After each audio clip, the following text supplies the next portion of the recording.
Hello दोस्तों। आज हम पढ़ेंगे संधि। इससे पहले हमने वर्ण विचार टॉपिक को पढ़ा, उसके बाद हम कंटिन्यू करते हुए संधि पढ़ेंगे।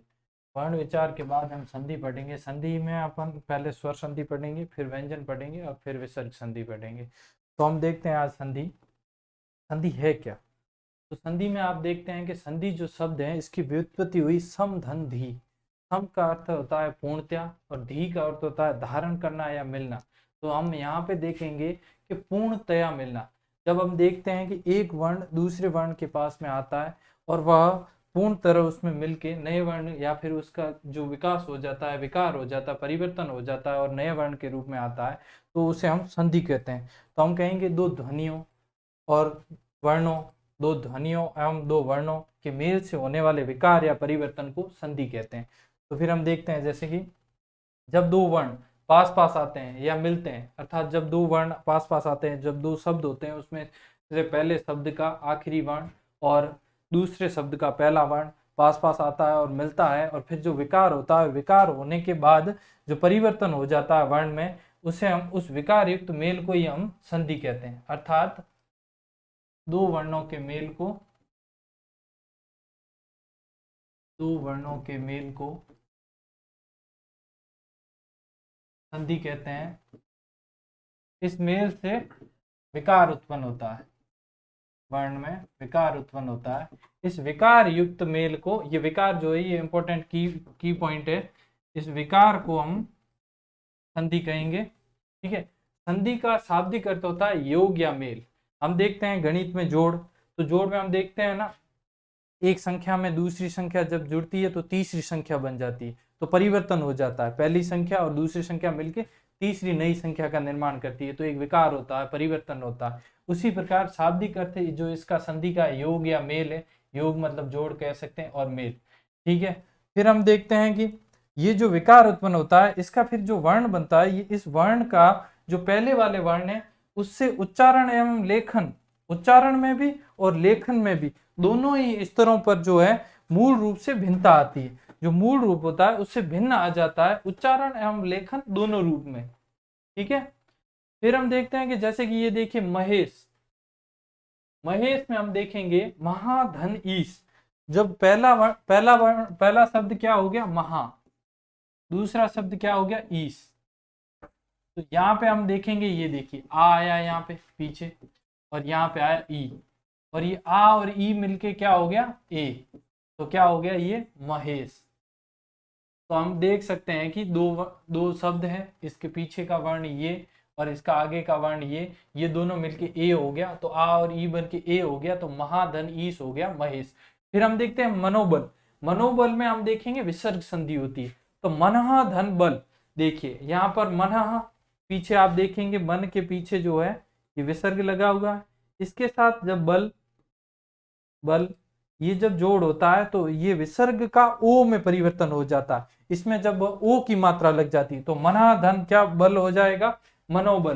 फिर हम देख सकते हैं व्यंजन संधि, संधि का उदाहरण देखते हैं, तो ये सज्जन, तो सज्जन में क्या होगा, सत धन जन, तो सत धन जन हुआ, पीछे ये ज है, तो इस त का रूपांतरण या त का जो विकार होके परिवर्तन जो बनता है वो हो जाता है आधा ज या फिर ज। ठीक है। इसके बाद हम देखते हैं कि संधि के प्रकार। संधि के प्रकार में हम देखेंगे संधि तीन प्रकार की होती है, स्वर संधि, व्यंजन संधि और विसर्ग संधि। फिर इसमें हम इसके और प्रकार देखेंगे स्वर संधि के, तो स्वर संधि में हम 5 प्रकार देखेंगे, दीर्घ, गुण, वृद्धि, यण और अयादि संधि। ठीक है। हमने इससे पहले जो वर्ण वर्ण विचार पढ़ा था उसमें हमने पढ़े थे स्वर और व्यंजन। ठीक है। तो आप कह सकते हैं कि स्वर संधि और व्यंजन संधि। तो हमने जब उनमें वर्ण विचार में हम स्वर और व्यंजन पढ़े तो हमने देखा था कि स्वरों का निर्माण होता है, उसमें मूल स्वर होते हैं। फिर हमने देखा था स्वर में ह्रस्व स्वर और दीर्घ स्वर भी होते हैं। फिर हमने देखेंगे कि संधि स्वर भी होते हैं जिनमें वृद्धि स्वर और गुण स्वर भी होते हैं। तो जो वो हमने पढ़ा था वर्ण विचार में वही हम अब संधि में भी लागू करेंगे, देखेंगे। ठीक है। अब देखते हैं स्वर संधि। स्वर संधि में क्या होता है, दो स्वरों के मेल से। देखिए व्यंजन में क्या होगा, दो व्यंजनों के मेल से, विसर्ग में विसर्ग की उपस्थिति होगी, लेकिन स्वर संधि में हम देख सकते हैं कि दो स्वरों के मेल से। दो स्वरों के मेल से जो उत्पन्न ध्वनि विकार होगा वह स्वर संधि होगा। और इसमें स्वर हम देख सकते हैं, स्वर मूल रूप में हो सकता है और मात्रा के रूप में भी हो सकता है। ज्यादातर यहाँ पर स्वर जो है मात्रा के रूप में होता है और यहाँ पर हम देखेंगे स्वर मूल रूप में होता है। फिर देखेंगे कि स्वर संधि के 5 प्रकार हैं: दीर्घ संधि, गुण संधि, वृद्धि संधि, यण संधि और अयादि संधि। तो हम इसका पहला प्रकार देखेंगे दीर्घ स्वर संधि। दीर्घ स्वर संधि में क्या होता है कि दो सजातीय स्वर, दो सजातीय ह्रस्व या दीर्घ स्वर के परस्पर मेल से दीर्घ स्वर का निर्माण होता है। यदि सजातीय ह्रस्व स्वर और ह्रस्व स्वर मिलता है तो भी दीर्घ स्वर बनता है, ह्रस्व स्वर और दीर्घ स्वर मिलता है तो भी दीर्घ स्वर बनता है, और दीर्घ स्वर प्लस दीर्घ स्वर होगा तो भी दीर्घ स्वर का निर्माण होगा। ये होगी दीर्घ स्वर संधि। अब इसके कुछ उदाहरण इसके हम अभी देख सकते हैं, जैसे अ और आ। अ और आ मिलके अ और अ मिलके आ बनाएंगे, अ और आ मिलके भी आ बनाएंगे, आ और अ मिलके भी आ बनाएंगे, और आ मिलके भी आ बनाएंगे। तो आप देख सकते हैं 4 परिस्थितियां बनती है यहाँ पर जब हम देखते हैं। तो ये क्या मूल स्वर है अ, और अ मिलके क्या बना रहे हैं आ। यहाँ पे वही स्थिति हम ई और ई के साथ देखेंगे। ये देखिए ई और ई मिलके क्या बना रहे हैं, ये बड़ा ई बना रहे हैं। तो हम देख सकते हैं कि ह्रस्व स्वर मिलते हैं, दो सजातीय ह्रस्व स्वर या दीर्घ स्वर का जोड़ होता है या योग होता है या संधि होती है, तो उसका जो रूपांतरण होगा या विकार जो होगा उसमें हमेशा दीर्घ स्वर बनता है। ठीक है, हम इसके कुछ उदाहरण देख लेते हैं। उदाहरण में आप देखिए, जैसे है अ धन अ का धर्म धन अर्थ। धर्म में देखिए ये पीछे अ की मात्रा, आगे अ, तो अ और अ मिलके क्या बनेगा आ, तो धर्मार्थ हो गया। फिर आप दिव्य धनांग देखिए, इसमें भी पीछे अ की मात्रा, ये भी अ, तो आप देखिए अ और अ मिलके क्या बनता है आ बनता है, तो यहाँ हो गया दिव्यांग। फिर आप देखिए अ और आ मिलके क्या बनता है आ बनता है, तो भोजन धन आल्य भोजनालय, तो आप देख सकते हैं इसमें आ गया पीछे, तो हो गया भोजनालय। धर्म धन आत्मा धर्मात्मा। उसी प्रकार आ और अ मिलके क्या बनेंगे आ बनेंगे। तो आप देखते हैं विद्या धन अर्थी, जैसे आ, विद्या के पीछे की जो मात्रा आती है वो आ की मात्रा आती है, और अर्थी में हम देखेंगे अ की मात्रा आती है, मतलब अ है, तो आ धन अ बन गया आ, तो विद्यार्थी हो गया। फिर आप देख सकते हो कदापि, कदा में भी आप देखेंगे पीछे की मात्रा क्या है आ रही है, तो आ धन अ बराबर आ, तो कदापि हो गया। इसमें आप देख सकते हैं विद्याधन आल्य, दोनों आ और आ, तो विद्यालय हो गया। और वार्तालाप में आप देख सकते हैं दोनों आ और आ, तो ये वार्तालाप हो गया। उसी तरह हम ई और ई में भी देखते हैं अभी धन इष्ट। आप देखिए अभी में क्या है छोटी ई की मात्रा, और छोटी ई की मात्रा प्लस छोटी ई क्या बन गया बड़ा ई। और आपने वर्ण विचार में देखा होगा कि जो ये ई और ई है ये दोनों ह्रस्व है। ठीक है, तो ये किस रूप में आ जाती है दीर्घ में आ जाती है। तो आप देख सकते हैं अभिधन इष्ट अभिष्ट, रवि धन इंद्र रविंद्र। ई धन ई में आप इसमें देखिए कपि में क्या है छोटे ई की मात्रा है, और ईस में क्या है बड़े ई की, तो हो गया कपीस। ठीक है, ई धन ई महती धन इच्छा, ये देखिए आप महती धन इच्छा। इसमें आप देख सकते हो महती में क्या है बड़ी ई, और इच्छा में क्या है छोटी ई, बना क्या बड़ी ई, तो हो गया महत इच्छा। देवी धन इच्छा में आप देख सकते हैं देवी में आपकी बड़ी ई है और इच्छा में छोटी ई है, तो देवी इच्छा। और बड़े ई में देखिए आप रजनी का जब संधि विच्छेद करेंगे तो रजनी धन ईश, रात्रि का देवता रजनी धन ईश, तो रजनी में क्या है आपके बड़ी ई, और ईश में आपके बड़ी ई, तो क्या बना आपके बड़ी ई बना, तो रजनीश हो गया। अब आप ऊ के उदाहरण देखेंगे तो छोटा ऊ और छोटा ऊ मिलके बड़ा ऊ बनेगा। ठीक है, बड़ा ऊ और छोटा ऊ मिलके बड़ा ऊ बनेगा, और इसमें छोटा ऊ और बड़ा ऊ मिलके ऊ बड़ा ऊ बनेगा, और इसमें भी बड़ा ऊ और बड़ा ऊ मिलके बड़ा ऊ बनता है। तो आप देख सकते हैं कि जब भी ह्रस्व स्वरों का मेल होता है सजातीय, इसमें आपको सजातीय जो है ये ध्यान रखना है एक ही जाति के, जैसे कि अ और आ ये सजातीय हो गए, ई और ई ये सजातीय हो गए, और ऊ और ऊ ये सजातीय हुए। ये सजातीय कैसे हुए ये हमने वर्ण विचार में देखा था। अ और आ की ध्वनि कहां से होती है कंठ से होती है, ई और ई की ध्वनि कहां से होती है तालु से होती है, और ऊ की ध्वनि कहां से होती है तो आप देखेंगे ओष्ठ से होती है। आपने जब स्वरों का वर्गीकरण देखा था तो आपने इनका उच्चारण स्थान देखा था, और आ की ध्वनि कंठ से होती है, ठीक है। ई और ई की ध्वनि कहां से होती है? तालु से होती है। और ऊ और ऊ की ध्वनि कहां से होती है? ओष्ठ से होती है। स्वरों के वर्गीकरण में आपने स्वरों के वर्गीकरण में जब आपने उच्चारण स्थान देखे थे तो आपने देखा था कि भाई जो मुखांग होते हैं उसमें कंठ से पहली ध्वनि निकलती है और आ की स्वरों में, ठीक है। और ई की तालु से निकलती, उसके बाद मुखांगों में मूर्धा आता है। पर मूर्धा से जो उच्चारण स्थान होता है मूर्धा, वो होता है री का, ठीक है। तो री का यहाँ पे री सजातीय नहीं है, क्योंकि री का जो बड़ा री का ये जो है वो संस्कृत में होता है, हिंदी में बड़ा री नहीं होता, इसलिए वो नहीं आएगा सजातीय में। ऊ और ऊ ओष्ठ से ध्वनि होती है, तो ऊ और ऊ सजातीय में आ गया। तो आपको ये ध्यान रखना है, जो कि दीर्घ संधि में सबसे इंपॉर्टेंट पॉइंट है कि दो सजातीय ह्रस्व या दीर्घ स्वर मिलके जब योग करते हैं या फिर संधि होती है इनमें और विकार उत्पन्न होता है, तो हमेशा दीर्घ दीर्घ स्वर ही आएगा। और आपको ये पता है कि ये सजातीय कैसे हैं, इनके उच्चारण स्थान के आधार पर देखें तो अ और आ का उच्चारण स्थान कंठ आता है, ई और ई का उच्चारण स्थान तालु आता है, ऊ और ऊ का उच्चारण स्थान ओष्ठ आता है। अब आप देख सकते हैं वधु धन उत्सव, वधु में ऊ की बड़ी मात्रा और ऊ तो वधुत्सव। अंबु धन उर्मी, अंबुर्मी बन गया, इसमें भी देखिए बड़ा ऊ बन गया। भूधन ऊर्जा, भूर्जा बन गया, इसमें भी बड़ा ऊ। वधु धन उर्मी, वधुर्मी बन गया। अब आपको एक चीज ये भी ध्यान रखनी है कि संधि की जो परिभाषा है उसमें कहा गया है कि दो ध्वनियों या वर्णों के मेल से उत्पन्न विकार को हम संधि कहते हैं। यदि विकार उत्पन्न ना हो तो हम उसको संयोग कहेंगे, ठीक है। फिर देखते हैं गुण संधि। वृद्धि संधि के बाद हम देखते हैं गुण संधि। इसमें आप देखेंगे कि अ या आ के बाद या ई के बाद या ऊ के बाद या री के बाद, ठीक है, कोई भी स्वर आ जाए तो ये मिलके बन जाते हैं ए ओ एवं अर, ठीक है। के बाद री आ जाए, री के बाद कोई भी असमान स्वर,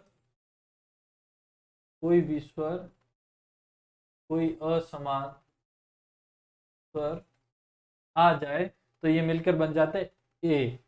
अ ई अ या आ के बाद, ठीक है। आप इसमें देखना है आपको अ या आ के बाद ई आता है या फिर ई आता है तो बन जाएगा ए। अ या आ के बाद देखना है आपको ई या ई आ जाता है तो आपका बन जाएगा ए। अ या आ के बाद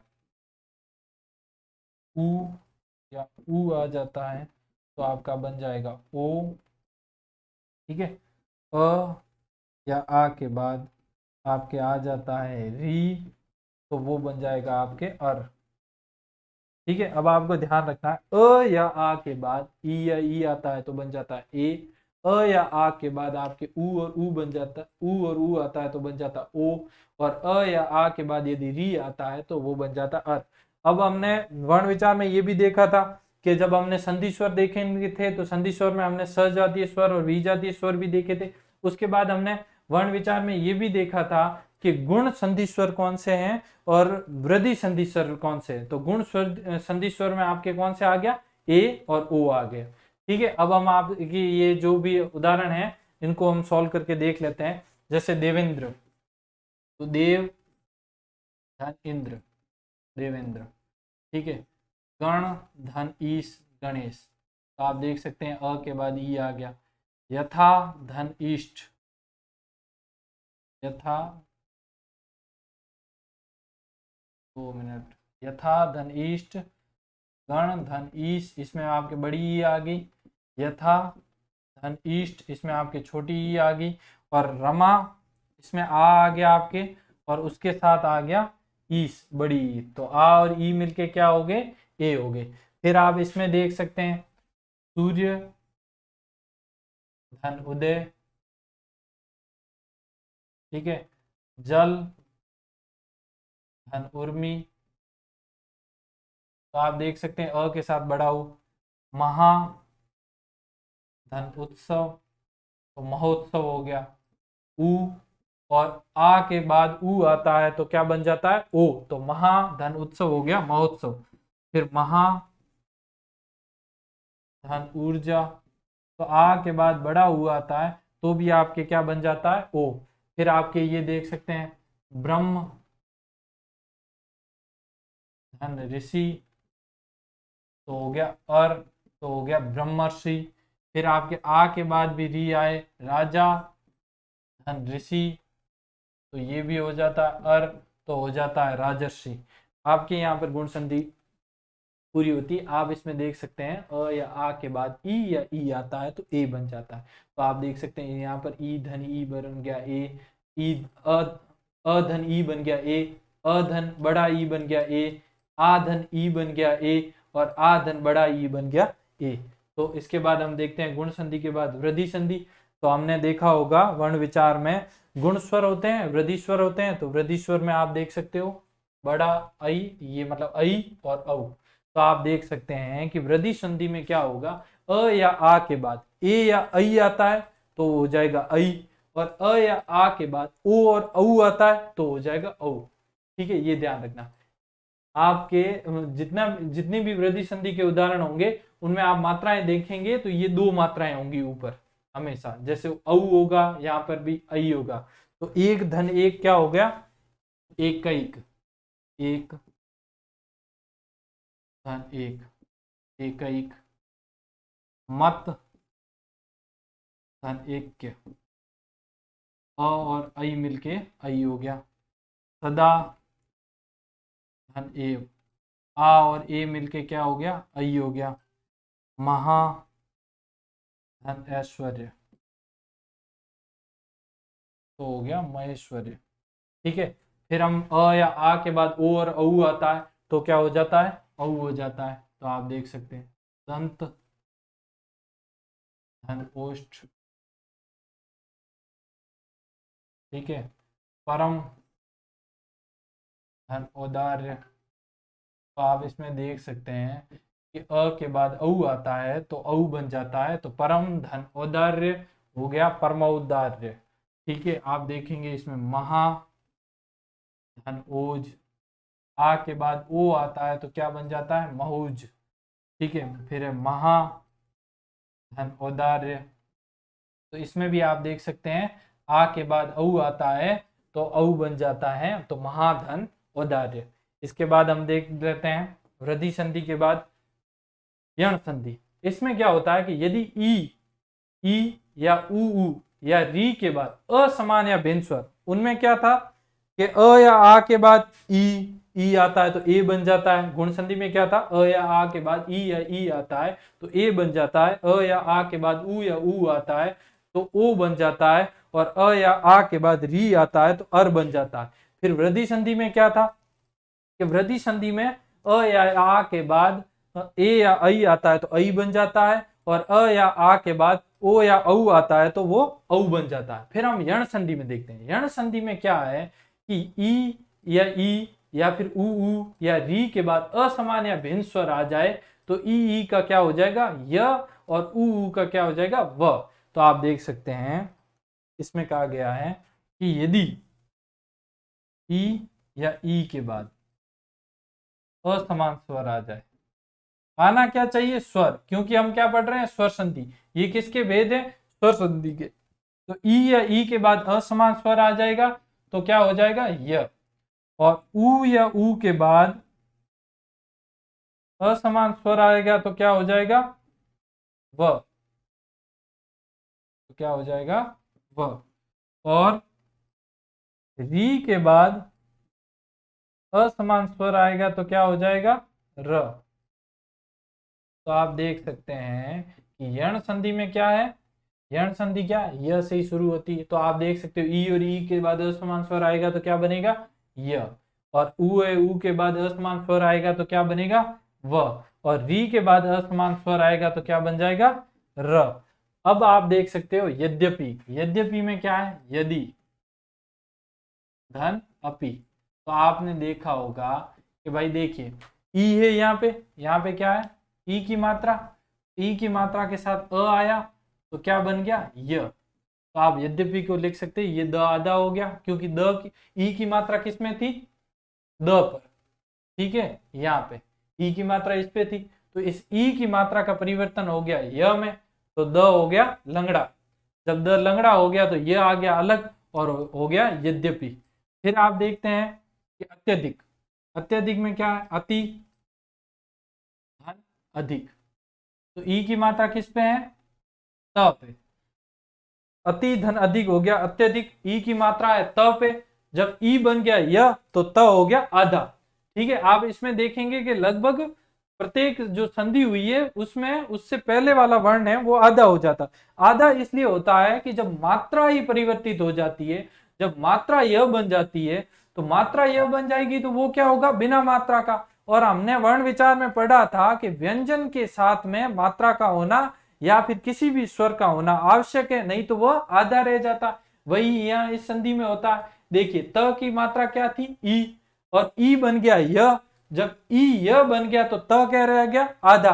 तो त के आधे रहने का कारण ये होता है कि जब इसकी मात्रा का परिवर्तन य के रूप में हो गया तो य आ गया यहाँ पे पूरा और त हो गया आधा। जैसे ये नदी, धन, अंबु, इस संधि की विशेषता ये है कि इसमें आधा अक्षर होगा। आधा अक्षर इसलिए होगा कि जब मात्रा हट जाएगी तो वो हो जाएगा आधा, और वो मात्रा बन जाएगी या तो य, या फिर यदि उ या उ है तो व बन जाएगी, और री है तो र बन जाएगी। ठीक है, अब देखते हैं इत्यादि। इत्यादि का क्या होगा, इति धन आदि, इत्यादि। ठीक है, अत्याधुनिक, अति धन आधुनिक। देखिए ई बन गई यहाँ पे य, तो त हो गया आधा और बन गया अत्याधुनिक। देव्यागम, तो देवी धन आगम, तो इसमें बड़ी ई और आ का मिलन हुआ तो बन गया या। ठीक है, अब देखिए जैसा जैसा स्वर आएगा पीछे वैसी वैसी मात्रा आएगी। अब देखिए यहाँ पे स्वर कौन सा था, अ, तो नदी य में कोई भी मात्रा नहीं। यहाँ पे स्वर कौन सा है, आ, तो य में कौन सी मात्रा आ गई, आ की मात्रा। यहाँ पे स्वर कौन सा है, आ, तो य में कौन सी मात्रा आ गई, आ की मात्रा। और यहाँ पर भी स्वर आ है तो यहाँ पे य में कौन सी मात्रा आ गई, आ की। वही सख्यागमन में हुआ, सखी धन आगमन। ठीक है, तो पीछे असमान स्वर के रूप में कौन सा आ रहा है, आ, तो आपके य में आएगी मात्रा आ की। ख में जब ई की मात्रा है और ई बन जाता है य, तो ख हो जाएगा आधा, तो हो जाएगा सख्यागमन। फिर अत्युत्तम, इसमें है अति धन उत्तम। अब देखिए इसमें परिवर्तन क्या हुआ, मात्रा का परिवर्तन हुआ। मात्रा का परिवर्तन कैसे हुआ, जब देखिए यहाँ पे असमान स्वर के रूप में अ आ रहा था, यहाँ पे आ रहा था, तो य में आ की मात्रा लग रही थी, लेकिन अब असमान स्वर के रूप में उ आ रहा है। तो आप देखिए य में किसकी मात्रा लगी हुई है, अत्युत्तम में य में मात्रा लगी हुई है उ की, क्योंकि यहाँ पर असमान स्वर के रूप में कौन आ रहा है, उ आ रहा है। फिर आप देखेंगे न्यून, न्यून में क्या होगा, न्यून में नी धन उन, क्योंकि न आधा हो जाएगा। क्यों हो जाएगा न आधा, क्योंकि न में जो ई की मात्रा है वो बन जाएगी, न में जो ई की मात्रा है वह मात्रा बन जाएगी य, तो न्यून का हो जाएगा नी धन उन। अब इसमें उ बड़ा है तो उ बड़े य में जुड़ जाएगा और यू बन जाएगा। फिर प्रत्येक, प्रत्येक में देखिए यहाँ पे उ है असमान स्वर के रूप में, यहाँ पे असमान स्वर के रूप में आ जाता ए, तो प्रति धन एक प्रत्येक हो जाएगा। ती, इसमें ती में देखिए, त में देखिए ई की मात्रा है तो ई की मात्रा बन जाएगी य, और यहाँ पर असमान स्वर के रूप में ए आ रहा है तो य में जुड़ जाएगा ए, तो हो जाएगा ये, तो प्रति धन एक हो जाएगा प्रत्येक, तो हो जाएगा आधा। फिर दध्योधन, इसमें देखिए इसमें दधी धन ओदन, तो इसमें मात्रा किसकी लगनी चाहिए, ओ आ गया है असमान स्वर के रूप में। दधी में ध हो जाएगा आधा, क्योंकि इसमें ई की मात्रा बन जाएगी य, तो य में जुड़ जाएगी ओ की मात्रा, तो दधी धन ओदन हो गया दध्योदन। फिर अंत्योदार्य का क्या होगा, अत्योदार्य का क्या होगा, अति धन औदार्य। ठीक है, ई धन ओ औ बन गया है यऊ, तो अत्योदार्य। वाण्योचित्य में क्या हो जाएगा, वाणी, इसमें बड़ी ई है, धन औचित्य, तो हो गया वाण्योचित्य। ठीक है, अब आप देखिए यहाँ पे बड़ी ई है, बड़ी ई क्या हो जाएगी, य बन जाएगी, तो पीछे असमान स्वर के रूप में क्या आ रहा है, औ आ रहा है, तो य में औ की मात्रा लग गई। ये देखिए यहाँ पे औ की मात्रा लग गई। जब ये ई बन गया य, तो न क्या हो गया आधा, क्योंकि इसकी जो मात्रा है वो है यह बन गई, तो मात्रा होगी गायब। ठीक है, यण संधि में यही की पॉइंट है कि ये याद रखना है कि इसमें आधा अक्षर होता है जहां संधि होती है वहां। अब देखिए सु धन अल्प स्वल्प, ठीक है, अब इसमें व में कोई मात्रा है नहीं है, क्यों, असमान स्वर में कौन है पीछे अ, ठीक है, उ आया है, तो इसमें क्या लिखा था उ या उ होगा, और बाद में असमान स्वर आएगा, असमान स्वर आएगा तो कौन क्या हो जाएगा, ये व हो जाएगा, तो उ क्या बन गया व, तो स क्या हो गया आधा, स हो गया स्वर रहित, जब स्वर रहित हो जाता है तो व्यंजन को कैसे लिखते हैं हम आधा, तो हो गया स्वल्प। ये देखिए यहाँ स आधा आ गया, व बना किस कारण, क्योंकि ऊ था, यदि यहाँ पर ई होता तो क्या बनता य, और अल्प इसलिए व में कोई मात्रा इसलिए नहीं है क्योंकि यहाँ पर असमान स्वर के रूप में क्या है अ।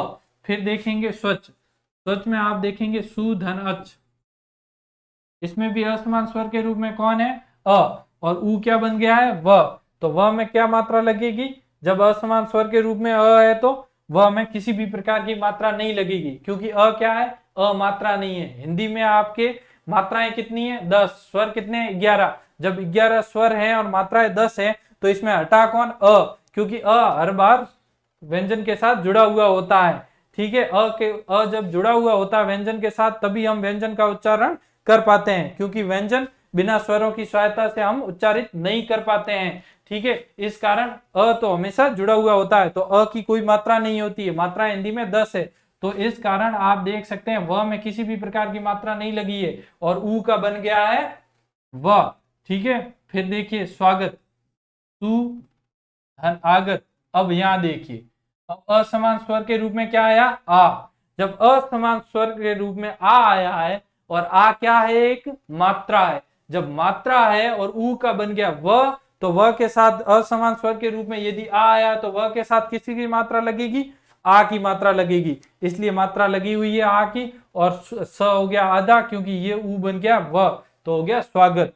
अब देखिए लघवादी, लघु धन आदि, इसमें भी वही है, आपके असमान स्वर के रूप में आ है तो ऊ बन गया व, तो व के साथ आ जाएगा आ, और ये घ आधा हो जाएगा क्योंकि यही ऊ बना है व, ये व कहां से आया इस ऊ से आया, जब इस ऊ से व आया तो दोनों में से एक तो गायब होगा ना, तो ये हो गया ऊ गायब और ग हो गया आधा और ऊ बन गया व, तो ये नई चीज क्या आ गई व आ गई।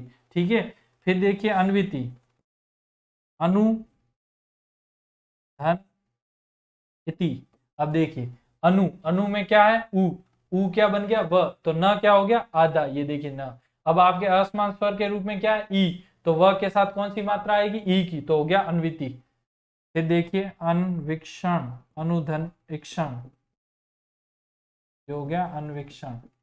ठीक है, अब देख सकते हो इसमें ऊ बन गया व, और बड़ी ई है, ये आ गई बड़ी ई की मात्रा, न में से ऊ हट गया तो न हो गया आधा, तो हो गया अन्विक्षण। फिर आप देख सकते हैं अन्वेषण, अनु धन एषण, अब आप इसमें देख सकते हैं कि ए क्या है ए आ गई मात्रा, ऊ बन गया व, तो व में आ गई ए की मात्रा, अ आता है तब किसी भी प्रकार की मात्रा नहीं लगती है क्योंकि अ मात्रा नहीं है। बाकी कोई भी असमान स्वर आएगा तो वह जिस मात्रा का होगा वही मात्रा उसमें लग जाएगी, जैसे अन्वेषण में ए की मात्रा लग जाती है, अन्वीक्षण में ई है असमान स्वर के रूप में तो ई की मात्रा लग जाती है, अन्विति में छोटा ई है असमान स्वर के रूप में तो छोटे ई की मात्रा लग जाती है, लघवादि में आप देख सकते हैं कि आ है तो आ क्या है मात्रा है तो ऊ बन गया व, और लघवादि में व के अंदर क्या मात्रा लगी क्योंकि असमान स्वर के रूप में आ रहा है तो लघवादि में मात्रा लग गई आ की। फिर आप देख सकते हैं वधवागमन, तो वधु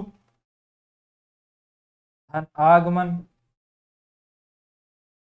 ठीक है, ये हो गया वधवागमन, असमान स्वर के रूप में क्या आया आ आया, वधु धन आगमन, असमान स्वर के रूप में आ आया, ऊ का बन गया व, इसमें क्या ऊ बड़ा हो या छोटा हो बनेगा क्या व, यदि उसके बाद आता है क्या असमान स्वर, असमान स्वर कोई भी आ सकता है।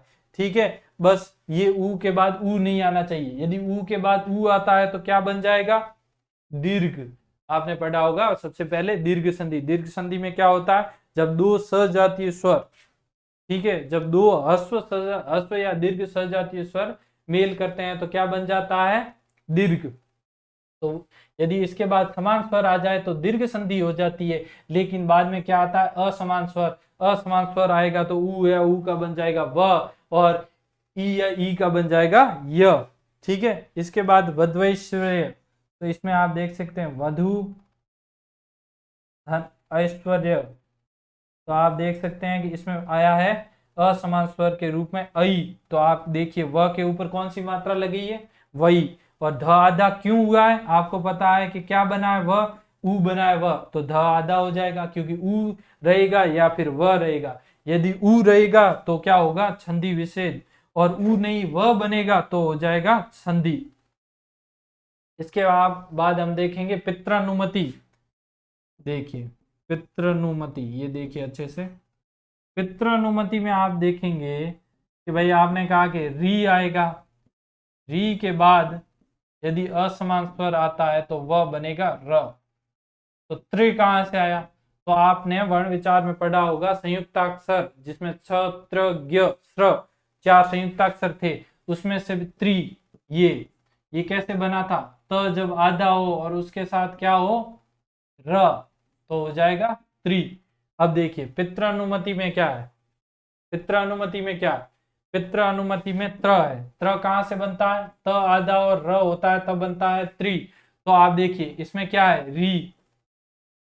ठीक है, त के अंदर किसकी मात्रा लगी है, री की, और यहाँ क्या है, अ, तो क्या बन गया, र।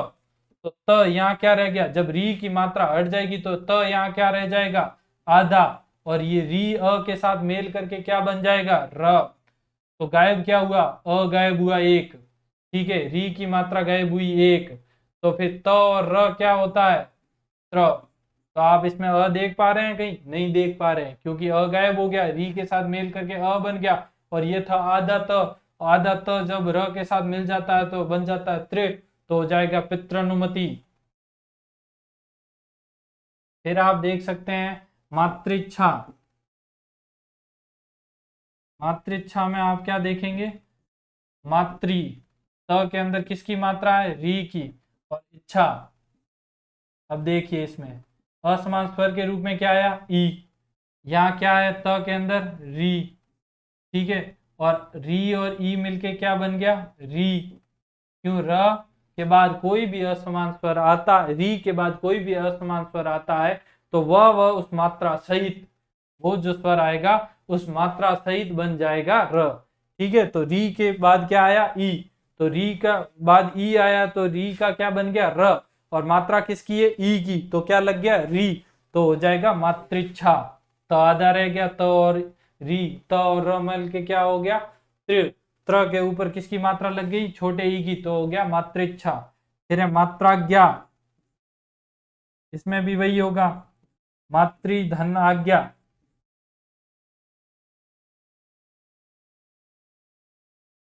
इसके बाद आप देखते हैं मातृपदेश, इसमें आ आया तो यहाँ पे आ की मात्रा है। इसके बाद आप देखेंगे मातृपदेश,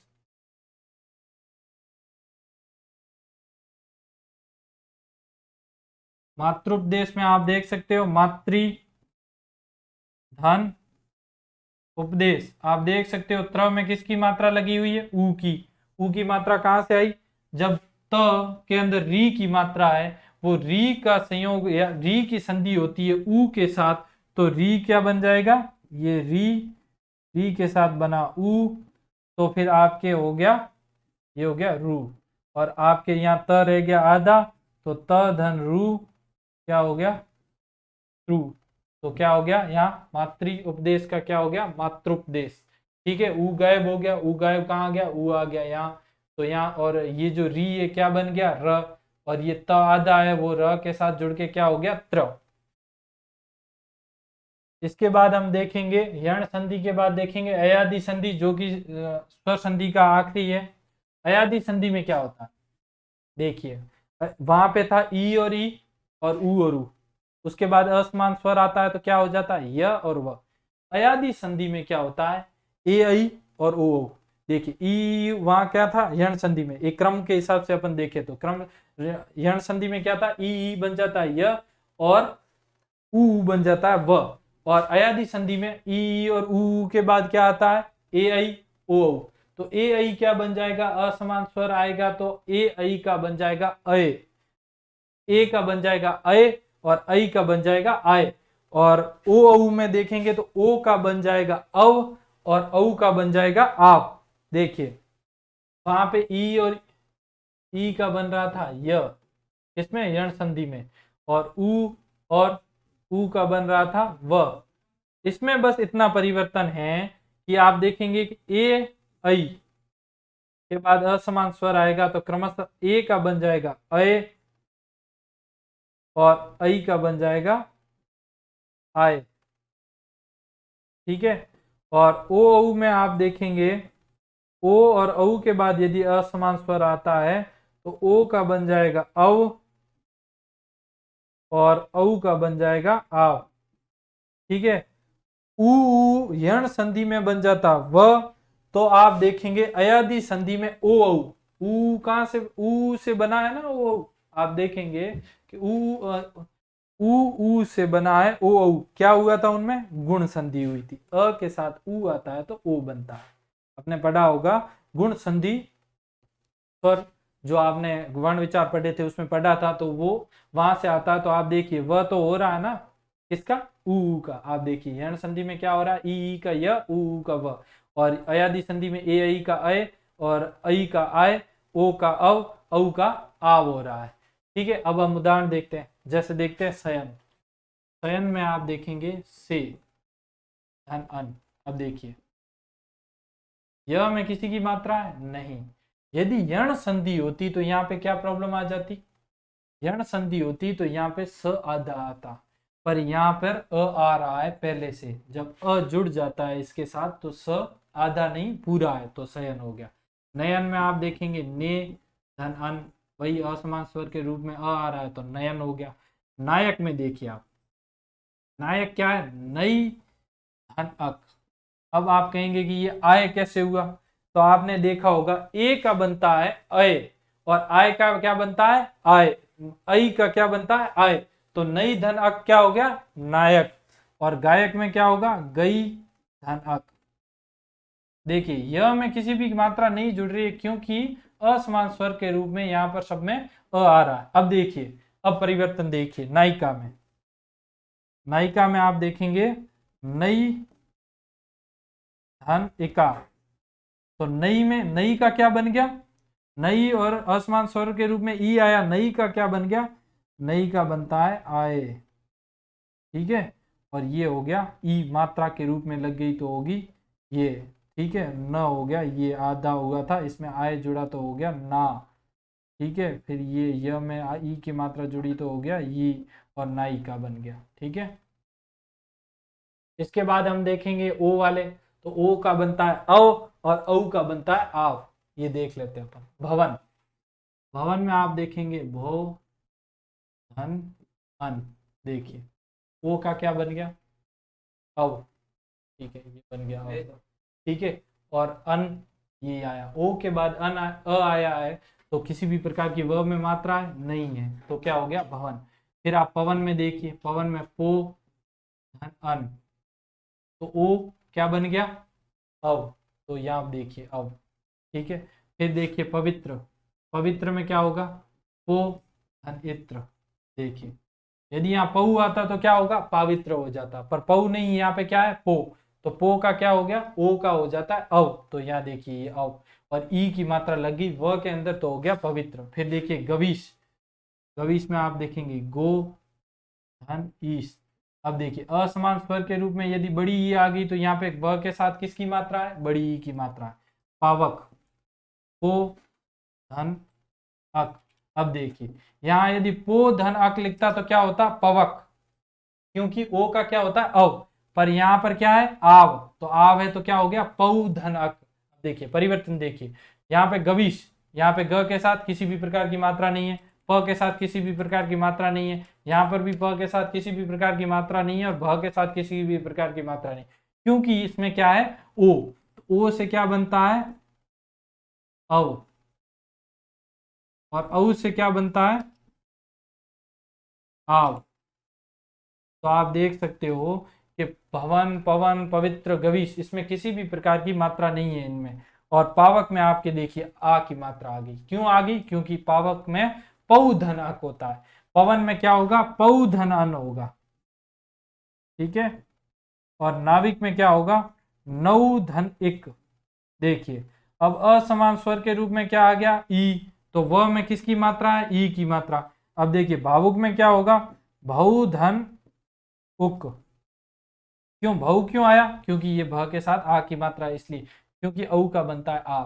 यदि आ बनेगा तो यहाँ पे किसकी मात्रा होगी? औ की मात्रा होगी। और भावुक भू में किसकी मात्रा? व में किसकी मात्रा? ऊ की मात्रा, इसलिए यहाँ आ गया उक। इसके साथ हम देखेंगे कि आपके स्वर संधि कंप्लीट होती है। कल हम देखेंगे व्यंजन संधि, ठीक है।